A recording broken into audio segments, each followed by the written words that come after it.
Hello बच्चों, जैसा कि आप जानते हैं कि कोरोना महामारी के कारण देशव्यापी लॉकडाउन चल रहा है, सभी स्कूल्स बंद हैं। तो इसी क्रम में हमारे विद्यालय मदर टेरेसा ने यह निश्चित किया है कि बच्चों की समय को ख़राब न करते हुए ऑनलाइन क्लास शुरू की जाए। तो मैं जगदीश तंवर कक्षा 10 के लिए आज चैप्टर शुरू करूँगा।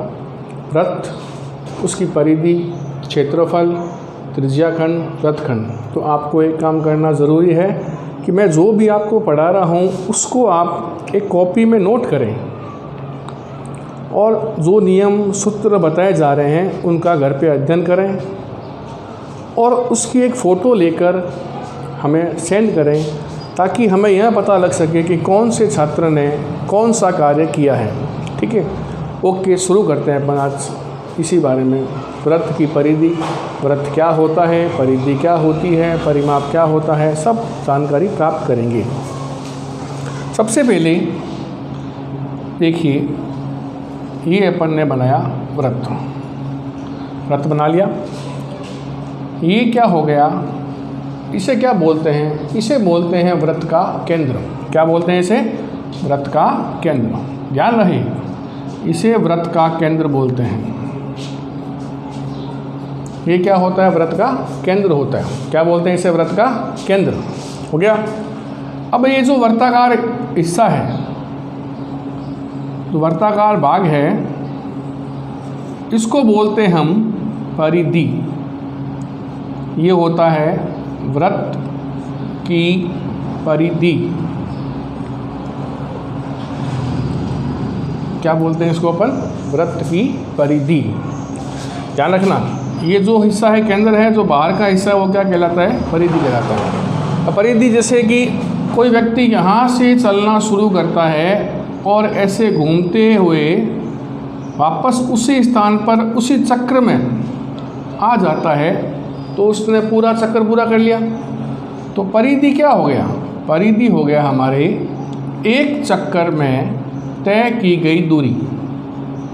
परिधि क्या हो गया?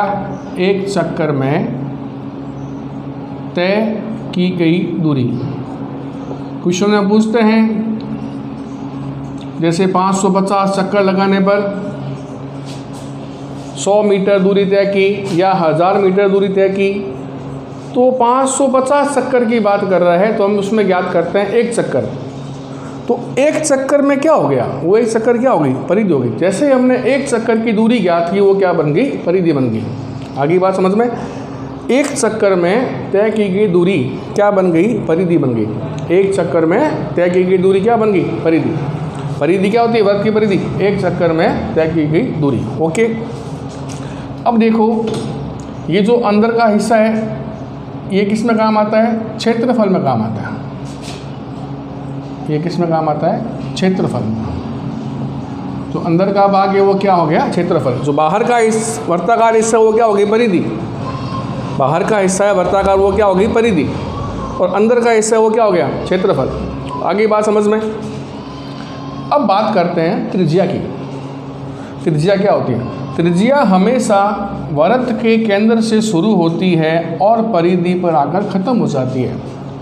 बात कर रहे हैं हम त्रिज्या की। त्रिज्या क्या होती है? त्रिज्या हमेशा केंद्र से शुरू होती है और परिधि पर आकर ख़त्म हो जाती है। ध्यान रहे, त्रिज्या हमेशा केंद्र से शुरू होती है और परिधि पर आकर ख़त्म हो जाती है, उसे बोलते हैं अपन त्रिज्या। व्रत की त्रिज्या, व्रत में त्रिज्या अनेक होती है, एक व्रत की त्रिज्या अनेक होती है। ठीक है ना? त्रिज्या क्या होगी? त्रिज्या हमेशा केंद्र से शुरू हुई और परिधि पर ख़त्म हो गई। त्रिज्या क्या हुई? त्रिज्या हमेशा केंद्र से शुरू हुई, परिधि पर ख़त्म हो गई। अब बात करते हैं व्यास के बारे में। व्यास क्या होता है? त्रिज्या का जो दुगना होता है वो क्या होता है? व्यास। ये पूरा ले लिया अपन ने, तो अब ये क्या बन गया? व्यास। त्रिज्या का जो दुगना होता है वो क्या कहलाता है? व्यास कहलाता है। त्रिज्या का जो दुगना होता है वो क्या कहलाता है? व्यास। त्रिज्या व्यास की आधी होती है, व्यास त्रिज्या का दुगना होता है। त्रिज्या व्यास की आधी होती है, त्रिज्या बराबर हो गया त्रिज्या बराबर हो गया व्यास बट्टा 2। त्रिज्या क्या हो गई? व्यास की आधी हो गई। त्रिज्या क्या हो गई? व्यास की आधी हो गई। और व्यास क्या होता है? व्यास क्या होता है? व्यास त्रिज्या का दुगना होता है। त्रिज्या क्या हो गई? व्यास की आधी। व्यास क्या हो गया? त्रिज्या का दुगना। त्रिज्या क्या हो गई? व्यास की आधी। व्यास क्या हो गया? त्रिज्या का दुगना। आ गई बात समझ में? अब देखो, त्रिज्या होगी आधी, व्यास की आधी त्रिज्या, और व्यास क्या होगा? त्रिज्या का दुगना। व्यास हमेशा वृत्त के केंद्र से गुजरता है। जैसे जीवा क्या होती है? वृत्त पर स्थित किन्हीं दो बिंदुओं को जो रेखा मिलाती है वो जीवा कहलाती है। वृत्त पर स्थित किन्हीं दो बिंदुओं को जो रेखा मिलाती है वो क्या कहलाती है? जीवा। तो व्यास जीवा तो है, लेकिन व्यास हमेशा क्या होता है? वृत्त के केंद्र से गुजरता है। व्यास क्या होता है? हमेशा वृत्त के केंद्र से गुजरता है। ठीक है, अब बात करते हैं पहले परिधि की। शुरू परिधि से किया अपन ने, बात करते हैं परिधि। वृत्त की परिधि, वृत्त की परिधि, वृत्त की परिधि।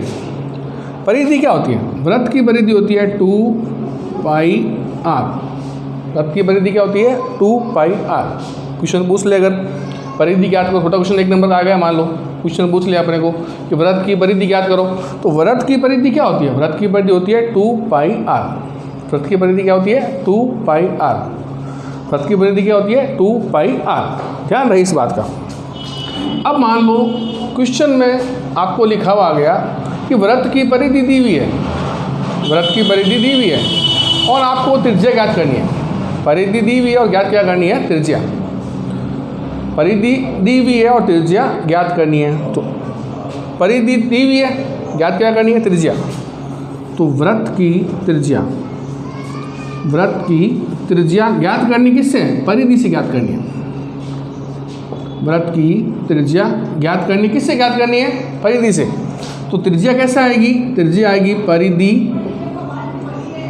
परिधि बट्टा 2 पाई। ध्यान रही ये बात, परिधि दी हुई है और आपको त्रिज्या ज्ञात करनी है, या आपको दी हुई है परिधि, ज्ञात करना है क्षेत्रफल। क्या दी हुई है आपको? परिधि दी हुई है। परिधि दी हुई है और ज्ञात क्या करना है आपको? क्षेत्रफल ज्ञात करना है।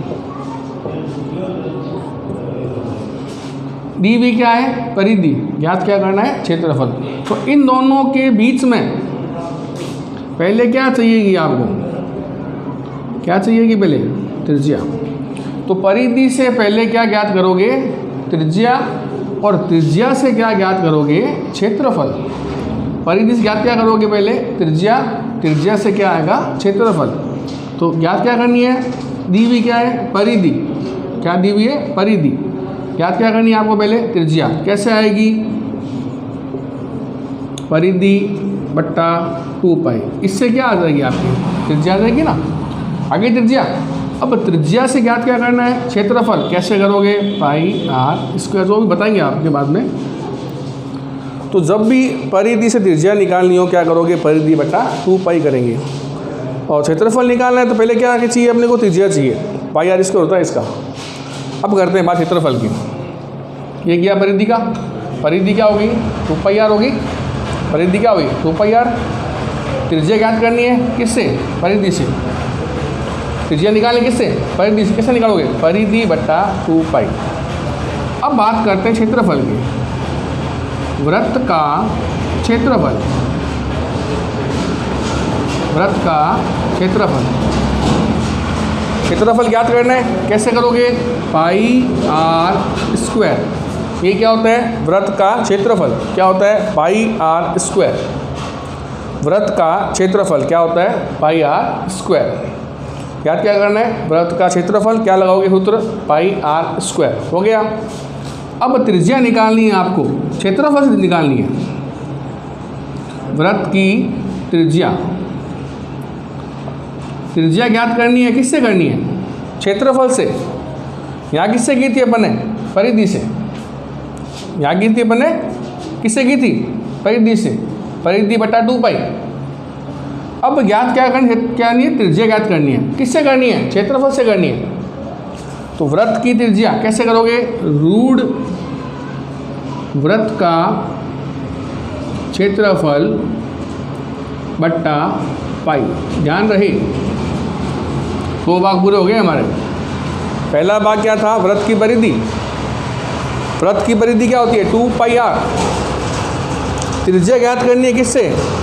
परिधि से। क्या करोगे? परिधि बटा 2 पाई। दूसरा भाग क्या हुआ? वृत्त का क्षेत्रफल क्या होता है? पाई r स्क्वायर। त्रिज्या ज्ञात करनी है किससे? क्षेत्रफल से। क्या करोगे? रूढ़ वृत्त का क्षेत्रफल बट्टा पाई। अब क्वेश्चन एग्जाम में आ गया, क्षेत्रफल दिया हुआ आपको, क्या दिया हुआ है? क्षेत्रफल दिया हुआ है और ज्ञात क्या करनी है? परिधि। बात तो वही है, उल्टा कर दिया मैंने खाली इसको। क्षेत्रफल दिया हुआ है और ज्ञात क्या करनी है? परिधि ज्ञात करनी है। क्षेत्रफल दिया हुआ, ज्ञात क्या करनी है? परिधि। तो दोनों के बीच में पहले क्या चाहिए अपने को? क्या चाहिए पहले? त्रिज्या। क्या चाहिए? त्रिज्या। क्षेत्रफल से परिधि निकालनी है, सीधी नहीं आएगी। पहले क्या करोगे? क्षेत्रफल से त्रिज्या ज्ञात करोगे और त्रिज्या से क्या करोगे? परिधि ज्ञात करोगे। आगे बात समझ में? तो क्षेत्रफल से क्या त्रिज्या निकालनी है अपने को? कैसे निकालोगे? रूढ़ वृत्त का क्षेत्रफल बट्टा पाई। रूढ़ वृत्त का क्षेत्रफल बट्टा पाई। आगे त्रिज्या इससे। अब क्या करनी है? परिधि। परिधि क्या होती है? 2 पाई r। क्या होती है परिधि?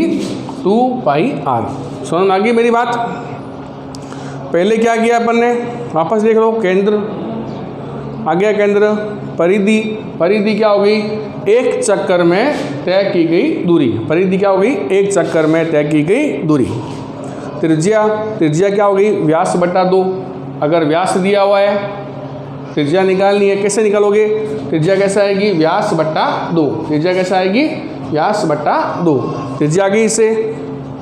अब देखो, व्यास त्रिज्या का दुगना होता है। व्यास त्रिज्या का दुगना होता है। ठीक है। अब बात करते हैं अपन वृत्त का चाप। क्या बात करते हैं? वृत्त का चाप। आज लास्ट टॉपिक करेंगे इतना। ये बनाया अपन ने वृत्त, बना लिया वृत्त। ये क्या हो गया? वृत्त का केंद्र। क्या हो गया? वृत्त का केंद्र हो गया। केंद्र। त्रिज्या क्या बताया मैंने? केंद्र से शुरू, परिधि पर खत्म। त्रिज्या केंद्र से शुरू, परिधि पर खत्म। त्रिज्या केंद्र से शुरू, परिधि पर खत्म होगी त्रिज्या। तो केंद्र को नाम दिया अपन ने O। ये भाग हो गया इसका A और ये दे दिया अपन ने B। बात कर रहे हैं वृत्त के चाप की। तो त्रिज्या केंद्र से शुरू, परिधि पे खत्म। तो ये जो हिस्सा है,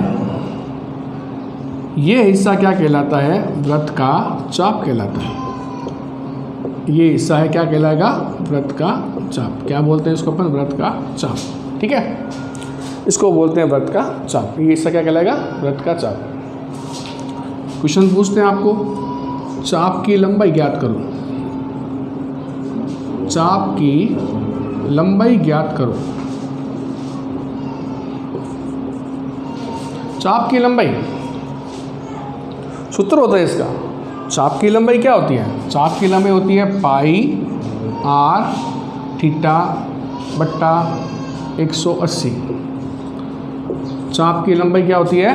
पाई r थीटा बट्टा 180। थीटा जो यहाँ आएगा, थीटा का मान क्वेश्चन में दिया हुआ आता है। थीटा यहाँ आता है। अब जैसे दिया हुआ आ गया आपको, वृत्त की त्रिज्या, वृत्त की त्रिज्या 7 सेमी है और केंद्र पर अंतरित कोण का मान, केंद्र पर अंतरित कोण का मान 60 डिग्री है। चाप की लंबाई ज्ञात करो। चाप की लंबाई ज्ञात करो।